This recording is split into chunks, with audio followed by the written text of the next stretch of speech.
The case for an organ market, or the legalization of the sale of organs.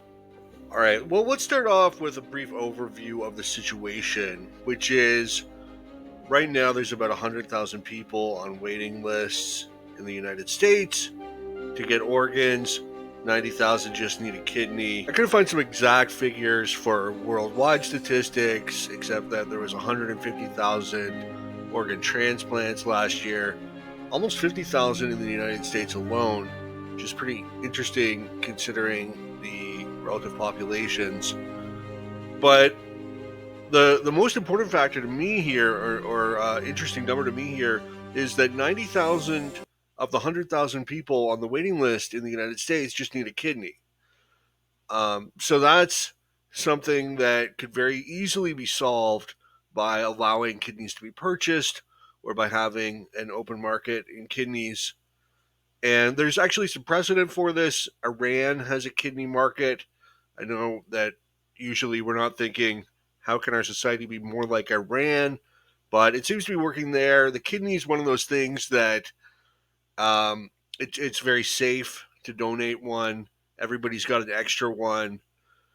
So what happens in the present system is that when an organ or a kidney becomes available, then the transplant committee is going to decide where it's going to go based on who's been on the waiting list the longest, as well as other select criteria. So if you're imperfect, if you're really old, or you have other diseases, or you're an alcoholic, something like that, then you're not going to get the kidney. It's going to go to little Susie who's 10 years old, but otherwise, aside from the fact that she doesn't have a kidney, she's in good health or whatever. So, uh, this forces the transplant committee to make these very tough decisions, and there's got to be a better way. There's got to be a better solution.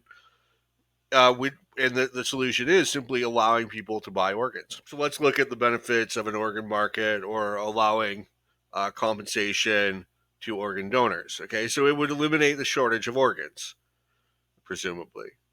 It would be a financial opportunity for organ donors.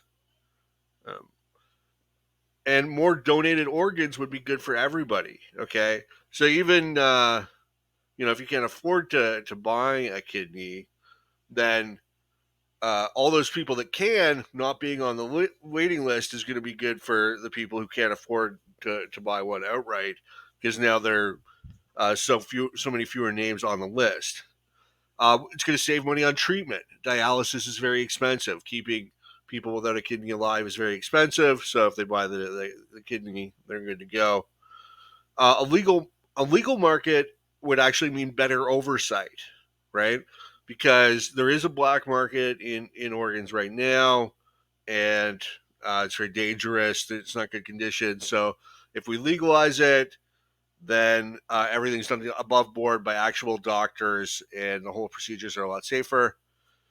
And you get a chance for less than ideal this way, because we're going to end up clearing that organ shortage.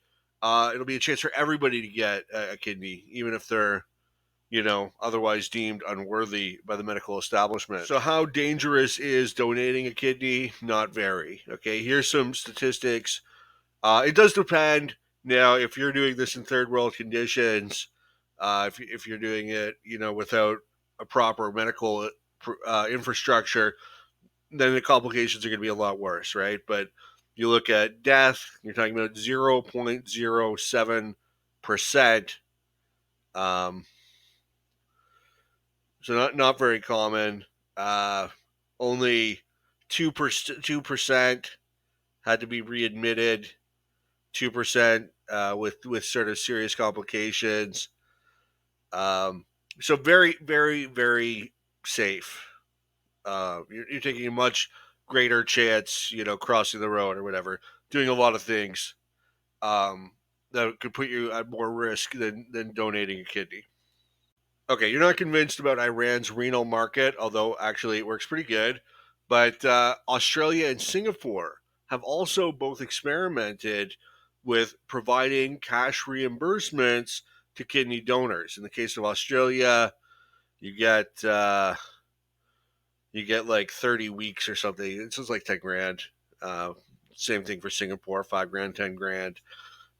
In Singapore, it's means tested. It's only for lower income donors.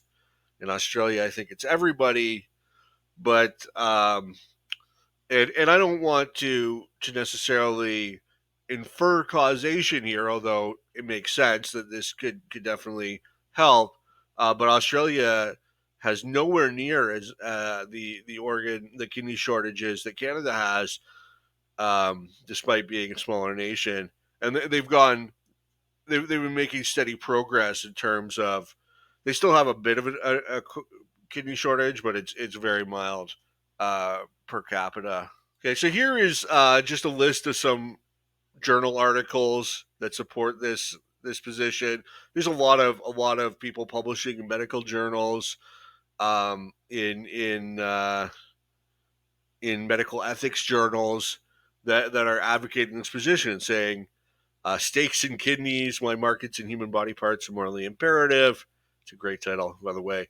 Black markets, transplant kidneys and interpersonal coercion, kidney for sale by owner, human organs, transplantation in the market, an ethical market in human organs. Is the sale of body parts wrong? Commodification and exploitation, arguments in favor of compensated organ donation, and on and on. So there is a substantial body of research here. That once you can put a price tag on an organ, you can then create a legal market structure to buy and sell organs. I believe that if we were to create such a market structure, we could eliminate the worldwide shortage of organs and save hundreds of thousands of lives. Normally, a market economy would not have shortages. They only exist as a result of prices being set by the government at a price below the market clearing rate.